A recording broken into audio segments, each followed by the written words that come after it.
7 परियां और इमरान, चोरों की धुलाई।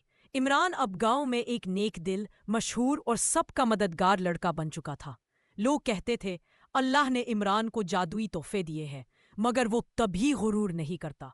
लेकिन गांव के बाहर कुछ लालची चोरों को ये बात एक आंख न भाई। उन्होंने कहा, चलो इसके जादुई तोहफे चुराकर हम खुद अमीर बन जाएंगे। 7 अंधेरी रात की चाल। एक रात जब पूरा गांव सो रहा था, 3 चोर चुपके चुपके इमरान के घर के पास पहुंचे।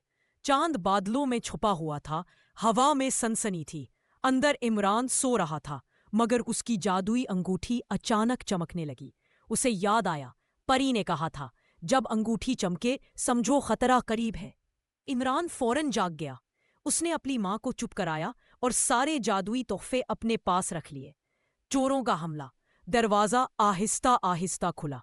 पहला चोर अंदर आया, बोला, यही वो लड़का है, इसके पास सोना उगलने वाली थैली है। दूसरा चोर बोला, और वो बर्तन जो खुद खाना बनाता है। तीसरा गुर्राया, आज सारी चीजें हमारी होंगी। जादुई डंडा हरकत में। इमरान ने मुस्कुराकर जादुई डंडा उठाया और बोला, डंडा अब शुरू हो जा।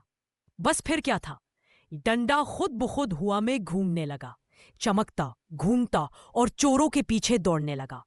एक चोर ने बचने की कोशिश की, दूसरे ने छुपने की, मगर डंडा कहीं नहीं रुका।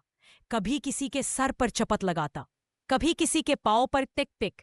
डांडे ने चोरों की खूब पिटाई की। चोर चीखते रहे, हमें छोड़ दो, ये डंडा तो खुद लड़ रहा है। पूरा घर धुन धुन की आवाजों से गूंजने लगा। जादुई बर्तन का करिश्मा। इतने में इमरान ने कहा, बर्तन, इनको सबक सिखा दे। बर्तन से ठंडा पानी निकला जैसे बारिश बरस रही हो। चोर फिसल कर गिर पड़े, कपड़े भीग गए, मिट्टी में लथपथ हो गए। फिर बर्तन से आवाज आई, बस करो लड़ाई, करो सफाई।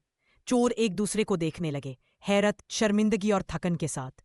उड़ने वाले कालीन का जाल। जब एक चोर भागने लगा, इमरान ने उड़ने वाला कालीन बिछाया और कहा, कालीन, इसे रोक लो। कालीन पलक झपकते उसके आगे जाकर खड़ा हो गया। चोर कालीन से टकराकर उल्टा जा गिरा और जमीन पर लेटकर बोला, बस कर दो भाई, हम अब नहीं लौटेंगे। परियों की वापसी। इमरान ने आसमान की तरफ देखा और पुकारा, ए 7 परियों, मैंने नेकी से दिफा किया, अब तुम्हें देखने की ख्वाहिश है।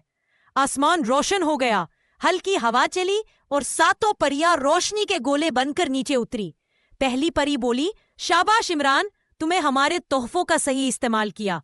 7वीं परी हंसते हुए बोली, खास तौर पर डंडे ने तो खूब सफाई की। सब परियां हंस पड़ी और चोर सर झुकाए जमीन पर बैठ गए। परियों ने उन पर रोशनी डाली, उनके दिल बदल गए और वो बोले, हम माफी चाहते हैं इमरान, हम अब किसी का नुकसान नहीं करेंगे, बल्कि दूसरों की मदद करेंगे। इख्तिताम सुबह जब सूरज निकला, गांव वालों ने देखा इमरान के घर के बाहर 3 चोर मिट्टी साफ कर रहे हैं और इमरान हंसकर उनको पानी पिला रहा है। मां ने कहा, बेटा, जादू का सबसे बड़ा कमाल यह है कि दुश्मन को इंसान बना दे। इमरान ने जवाब दिया, अम्मी, परियों ने चीजें दी, मगर असल ताकत नेकी की नीयत में है। आसमान पर रोशनी चमकी, जैसो 7 परियां कह रही हों, नेकी करने वाले के पास सबसे मजबूत डंडा ईमान का होता है। ताकत उसके पास नहीं जो मारे, बल्कि उसके पास है जो मुआफ कर दे। नेकी का धंधा सबसे ताकतवर होता है। अगर इमरान और 7 परियों की कहानी का अगला पार्ट भी देखना चाहते हैं तो कमेंट्स करें और कहानी को लाइक करें, वीडियो को सब्सक्राइब करें। शुक्रिया।